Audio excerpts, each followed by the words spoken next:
Bismillahirrahmanirrahim. Assalamualaikum warahmatullahi wabarakatuh dan salam sejahtera. Apa khabar semua? Saya harap saudara dan saudari sekalian sihat walafiat. Saya telah menghadap ke bawah duli Yang Maha Mulia Sri Paduka Baginda Yang di-Pertuan Agong pada jam 12.30 tengah hari tadi di Istana Negara. Dalam sesi menghadap tersebut, saya telah menyerahkan warkah peletakan jawatan saya sebagai Perdana Menteri dan seluruh jemaah menteri di bawah perkara 434 Perlembagaan Persekutuan disebabkan saya telah kehilangan kepercayaan majoriti ahli Dewan Rakyat. Ini bermakna saya dan seluruh ahli jemaah menteri telah meletakkan jawatan. Walaupun saya pada awalnya mencadangkan supaya keabsahan saya sebagai Perdana Menteri ditentukan di Parlimen, namun 15 ahli Parlimen UMNO telah menarik sokongan pada saya dan cadangan kerjasama rentas parti yang saya kemukakan telah ditolak oleh parti-parti pembangkang. Jelaslah saya telah kehilangan sokongan majoriti. Jadi tak perlulah lagi keabsahan saya sebagai Perdana Menteri ini ditentukan di Parlimen. Maka pada hari ini saya meletakkan jawatan sebagai Perdana Menteri dan jawatan seluruh ahli jemaah menteri sebagaimana yang dikendaki oleh Perlembagaan Persekutuan. Perkara 43 Perlembagaan Persekutuan menyebut, dan ini saya petik, jika Perdana Menteri tidak lagi mendapat kepercayaan majoriti ahli Dewan Rakyat, maka Perdana Menteri hendaklah meletakkan jawatan jemaah menteri. Ini kehendak dalam perlembagaan dan saya mesti patuh. Rayuan ikhlas daripada jutaan rakyat Malaysia agar saya meneruskan tugas saya dan jangan meletak jawatan saya dengar. Namun rayuan ini tidak dapat saya sambut kerana saya telah kehilangan kepercayaan majoriti ahli Dewan Rakyat. Tindakan saya ini adalah selaras dengan sumpah jawatan saya untuk sentiasa menjunjung, melindungi dan mempertahankan perlembagaan. Saya telah melakukan pelbagai ikhtiar hingga ke saat akhir untuk nak menyelamatkan Kerajaan Perikatan Nasional setidaknya sehingga selesai tugas menguruskan pandemik, program vaksinasi dan pemulihan ekonomi. Tetapi saudara-saudari sekalian, ikhtiar ini tidak berhasil disebabkan ada pihak yang rakus untuk merebut kuasa daripada mengutamakan nyawa dan kehidupan saudara-saudari sekalian. Bagi saya, apa yang berlaku ini adalah ketentuan Allah Subhanahu wa Ta'ala yang merupakan satu episod dalam sejarah perjuangan politik saya. 6 tahun yang lalu, saya dipecat daripada jawatan timbalan Perdana Menteri semata-mata kerana saya mempertahankan prinsip untuk tidak berkompromi dalam kes penyelewengan 1MDB. Saya berjuang dan saya juga berkorban. Akhirnya Allah Subhanahu wa Ta'ala mengangkat martabat perjuangan saya sehingga saya diberikan amanah untuk memimpin negara ini sebagai Perdana Menteri. Alhamdulillah. Namun telah ditakdirkan, saudara-saudari, pada hari ini adalah hari terakhir saya sebagai Perdana Menteri dan saya redha dengan ketentuan ilahi ini. Sesungguhnya jawatan yang telah saya pikul ini bukanlah suatu kemegahan. Ini datang dengan suatu bebanan tanggungjawab yang amat berat. Saya memimpin negara, saudara-saudari tahu pun, dalam keadaan krisis kesihatan dan ekonomi yang tak pernah berlaku dalam sejarah negara kita dan dunia sebelum ini. Dan pada masa yang sama saya terus digugat dari segi politik. Saya boleh mengambil jalan mudah dengan saya mengorbankan prinsip saya untuk kekal sebagai Perdana Menteri. Tetapi saudara-saudari sekalian, itu bukan pilihan saya. Saya tidak akan sekali-kali bersekongkol dengan kumpulan kleptokrat. Saya sekali-kali tidak akan mengganggu kebebasan badan kehakiman, apalagi membelakangi perlembagaan persekutuan semata-mata untuk terus kekal berkuasa. Saudara yang saya kasihi sekalian, saya ingin mengambil kesempatan ini untuk memohon keampunan daripada saudara dan saudari atas segala kehilafan dan kelemahan saya sepanjang saya menjadi Perdana Menteri.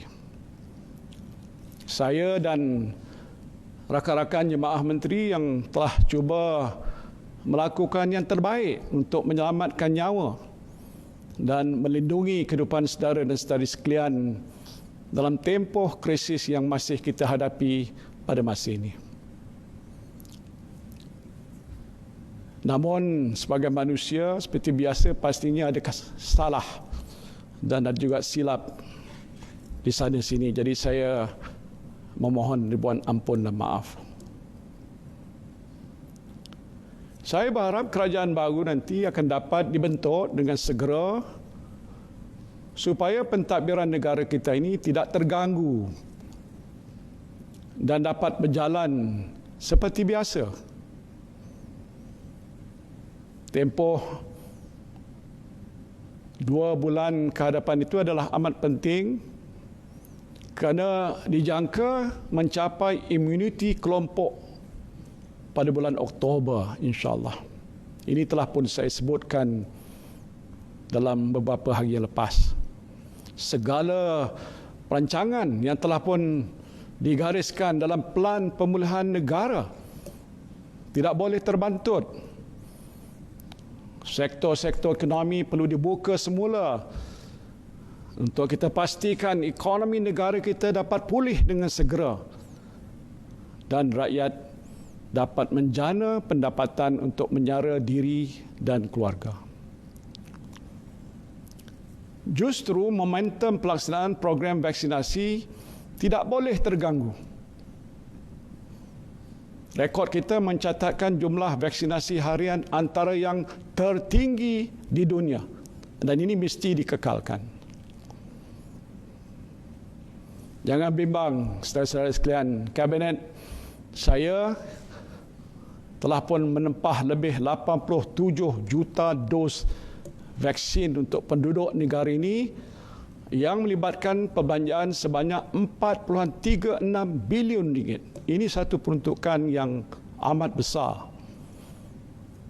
Dan jumlah ini adalah lebih daripada mencukupi untuk saudara dan saudari sekalian warga rakyat Malaysia. To all my fellow Malaysians, you don't have to worry. My cabinet has ordered more than enough vaccine for all of you. And if the vaccination program goes well, all of you will get vaccinated by the end of October, inshallah. And I hope the new government, which takes over the administration of this country will take a good care of all of you, because it is the only things that I care about. And I care for you all the time, always. Saya sentiasa prihatin dengan nasib saudara dan saudari sekalian, kerana saya anggap saudara dan saudari sebagai anak-anak saya sendiri. Tak tahulah ada yang panggil saya Abah. Terima kasihlah. Kerana itu saya telah menekankan bahawa kebajikan saudara dan saudari menjadi keutamaan Kerajaan Perikatan Nasional, iaitu sebuah kerajaan yang amat prihatin rakyat. Saya optimis bahawa negara kita akan dapat keluar daripada krisis pandemik ini dalam masa yang terdekat. Saya teruja kerana saya melihat perkembangan positif beberapa hospital di Lembah Kelang, di mana jumlah kemasukan pesakit COVID-19 kategori 4 dan 5 semakin berkurangan. Mudah-mudahan pula dengan program vaksinasi yang semakin meningkat, lebih banyak lagi nyawa akan dapat diselamatkan dan saudara-saudari dapat kembali menjalani kehidupan saudara-saudari seperti biasa. Saudara dan saudari yang saya kasihi sekalian, saya mengambil kesempatan ini untuk mengucapkan jutaan terima kasih pada para frontliners kita. Selalu saya ucapkan terima kasih. Ini saya nak ucapkan terima kasih sekali lagi pada frontliners kita yang saya tahu terus-menerus bertungkus lumus siang malam. Untuk apa? Untuk memerangi pandemik COVID-19. Tidak lupa juga ucapan terima kasih saya buat pada semua penjawat awam yang saya tahu telah memberikan kerjasama sepenuhnya kepada saya dalam melaksanakan dasar-dasar yang diputuskan oleh Kerajaan Perikatan Nasional. Saya berharap segala dasar yang baik untuk rakyat dapat diteruskan pada masa akan datang. Saya juga ingin mengucapkan terima kasih pada pihak industri, para pekerja, pertubuhan bukan kerajaan, pimpinan masyarakat dan semua pihak yang telah pun membantu Kerajaan Perikatan Nasional menyampaikan khidmat yang terbaik kepada anda semua, saudara-saudari sekalian. Saya juga merakamkan ucapan terima kasih yang tidak terhingga kepada rakan-rakan jemaah menteri saya yang telah pun berkorban masa, berkorban tenaga bersama saya selama ini.